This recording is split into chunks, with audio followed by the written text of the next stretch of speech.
हज़रत सुलेमान अलैहिस्सलाम के नबी और बादशाह थे। अल्लाह ने बेमिसाल हिकमत और ताकत अता की। उनके पास जिन्नात, पर्दे, जानवर भी हुआ और ताबेद ही। एक दिन हज़रत सुलेमान अलैहिस्सलाम ने परिंदों का किया और हद्दुद को गैर हाजिरी की।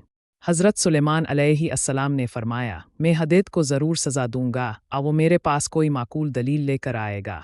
कुछ देर बाद हदेद आया और बोला, मैं एक ऐसी कौम से आया हूँ जो सूरज की पूजा करती है। हदेद ने बताया कि सबा की मलिका बड़ी शान और शौकत वाली है, लेकिन वो अल्लाह को नहीं मानती। हज़रत सुलेमान अलैहिस्सलाम ने हदेद के ज़रिए एक ख़त भेजा ताकि मलिका इस्लाम की दावत कबूल करे। मलिका ने जब ख़त पढ़ा तो वो हैरान हुई। इसने अपने वज़ीरों से मशवरा किया और फ़ैसला किया कि सुलेमान अलैहिस्सलाम को तोहफ़े भेजे जाए। लेकिन हज़रत सुलेमान अलैहिस्सलाम ने तोहफ़े ठुकरा दिए और कहा, अल्लाह की नेमतें बेहतर हैं। मलिका ने खुद हज़रत सुलेमान अलैहिस्सलाम से मिलने का फ़ैसला किया।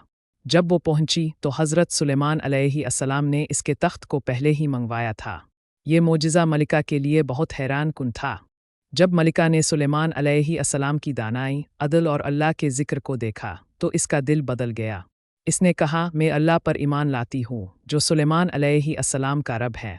हज़रत सुलेमान अलैहिस्सलाम ने अल्लाह का शुक्र अदा किया और फरमाया, ये सब अल्लाह का फ़ज़ल है ताकि वो आज़माए कि मैं शुक्रगुज़ार हूँ या नाशुक्रा।